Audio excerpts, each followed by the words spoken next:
Assalamualaikum warahmatullahi wabarakatuh. Kami dari kelompok 4 ingin mempresentasikan tugas P5 mengenai kearifan lokal. Terima kasih. Kepulauan Riau, disingkat dengan Kepri, adalah sebuah provinsi yang ada di Indonesia. Provinsi Kepulauan Riau berbatasan dengan Vietnam dan Kamboja. Di sebelah utara, Malaysia dan Provinsi Kalimantan Barat. Secara keseluruhan wilayah, Kepulauan Riau terdiri dari 5 kabupaten dan 2 kota, 52 kecamatan serta 299 kelurahan atau desa dengan jumlah 2.408 pulau besar dan kecil yang 30% belum bernama dan berpenduduk. Adapun luas wilayahnya sebesar 8.201,72 km, sekitar 96% merupakan lautan dan hanya sekitar 4% daratan. Sejarah potensi lokal. Provinsi ini termasuk provinsi kepulauan di Indonesia. Tahun 2020, penduduk Kepulauan Riau berjumlah 2.064.560 jiwa dengan kepadatan 252 jiwa per kilometer dan 58% penduduknya berada di Kota Batam. Pada tahun 1922, Afdeling Tanjung Pinang membawai 4 Onder Afdeling yang terdiri dari 1 Onder Afdeling Tanjung Pinang, 2 Onder Afdeling Karimun, 3 Onder Afdeling Lingga, dan 4 Onder Afdeling Pulau 7 yang dibagi ke dalam 2 resort, yakni Resort Kepulauan Anambas dan Resort Kepulauan Natuna. Batas wilayah. Adapun batas wilayah Provinsi Kepulauan Riau yakni di bagian utara yaitu Laut Natuna Utara, Laut Natuna, Kamboja, Vietnam. Di bagian timur ada Pulau Kalimantan, Kalimantan Barat, Malaysia Timur, Selat Karimata. Selatan ada Selat Berhala, Kepulauan Bangka Belitung.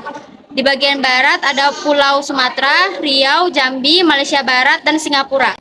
Sumber daya alam. Sumber daya alam Kepri memiliki potensi sumber daya alam mineral dan energi yang relatif cukup besar dan bervariasi, baik berupa bahan galian A strategis seperti minyak bumi dan gas alam, bahan galian B vital seperti timah, bauksit, dan pasir besi, maupun bahan galian golongan C seperti granit, pasir, dan kuarsa. Sumber daya manusia, SDM bagi potensi lokal keahlian kuliner. 1. Organisation design. Beberapa aktivitas yang bisa dilakukan dalam organisation design adalah: 1. Tentukan fungsi atau roles atau departemen yang dibutuhkan sesuai dengan besarnya dan kompleksitas bisnis. Yang kedua, definisikan lingkup masing-masing fungsi agar tugas dan tanggung jawab setiap fungsi jelas. Yang ketiga, yaitu tentukan kebutuhan level jumlah karyawan di masing-masing fungsi sesuai dengan skala bisnis. 2. Talent acquisition. Beberapa aktivitas yang bisa dilakukan dalam talent acquisition adalah: 1. Kenalkan bisnis kuliner kita secara singkat namun inspiratif agar menarik bagi kandidat karyawan di dalam komunikasi lowongan kerja.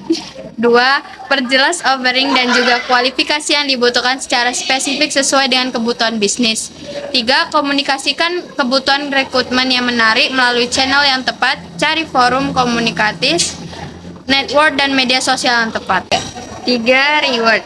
Beberapa aktivitas yang bisa dilakukan dalam reward adalah: buat struktur skala gaji untuk setiap level di dalam organisasi, minimum dan maksimum gaji per level.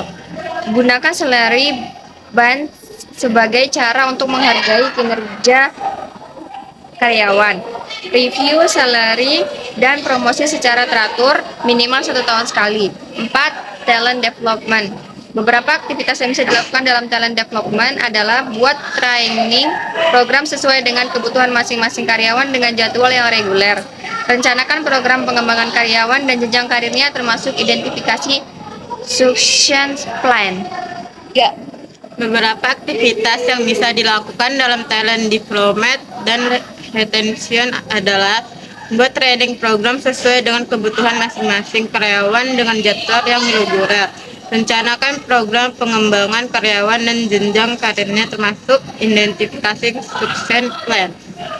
Demikianlah 4 langkah menjadi potensi sumber daya alam di dalam keahlian kuliner. 2, 3. Sekian presentasi dari kami kelompok 4. Mohon maaf bila ada salah kata atau pengucapan. Wassalamualaikum warahmatullahi wabarakatuh.